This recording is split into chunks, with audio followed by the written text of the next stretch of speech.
Shalom sahabat yang baik hati, salam sehat selalu bagi kita semuanya.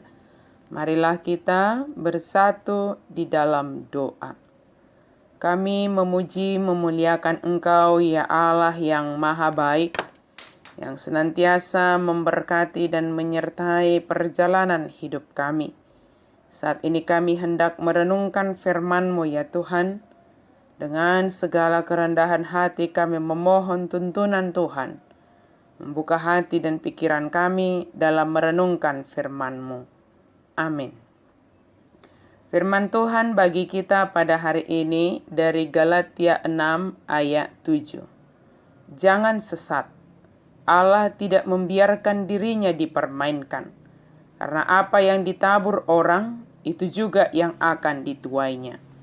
Unak kamu lilu, dangolo de bataleaan.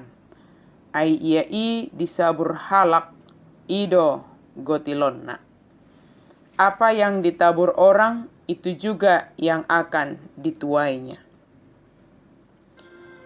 Ada saatnya kita menolong dan ada saatnya kita butuh pertolongan.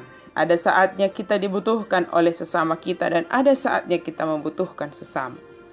Hal ini merupakan satu dari keberadaan kita sebagai makhluk sosial. Sejak kita diciptakan oleh Allah adalah sebagai makhluk sosial yang tidak baik jika seorang diri saja. Kehadiran orang yang ada di sekitar kita menolong kita menjalankan peran kita masing-masing. Tanpa kehadiran orang yang ada di sekitar kita, kita tidak akan dapat melakukan apa yang seharusnya kita lakukan sebagai makhluk sosial. Cara pandang kita yang demikian akan mengubah kita dalam memahami keberadaan orang lain di luar diri kita sebagai perpanjangan tangan Tuhan yang menolong kita, dan mereka menjadi orang yang dapat menerima kebaikan-kebaikan yang dapat kita lakukan dalam hidup ini. Sebagai orang yang menerima kasih karunia Allah, maka kasih karunia tersebut hendaknya menghasilkan kebaikan-kebaikan serta kebenaran dalam tindakan kita setiap hari. Jika kebaikan dan kebenaran yang kita perkatakan dan lakukan adalah karena kasih karunia yang ada pada kita, tentulah kita akan dengan bersuka cita untuk melakukannya. Jikalau kita mendapatkan yang tidak baik dari sekeliling kita, maka kita tidak akan merasa kecewa. Firman Tuhan hari ini mengatakan bahwa Allah tidak membiarkan dirinya dipermainkan. Artinya jangan karena tindakan kita, maka Allah yang kita sembah dalam Yesus Kristus menjadi ikut terhina. Atau kita dapat juga mengartikan jika kita setia melakukan hal yang baik dan benar karena kita telah menerima kebaikan dan kebenaran dari Tuhan. Walau sesama kita melakukan hal yang tidak baik dan tidak benar kepada kita, tentulah kita tidak merasa kecewa atau putus asa karenanya. Kita mengetahui bahwa ganjaran dari segala sesuatu yang kita lakukan di dunia ini akan ditentukan oleh Allah.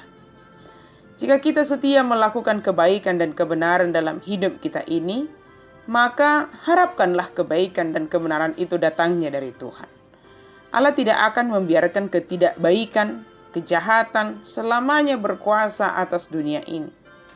Allah yang kita sembah adalah Allah yang maha tahu segala yang ada di dunia ini.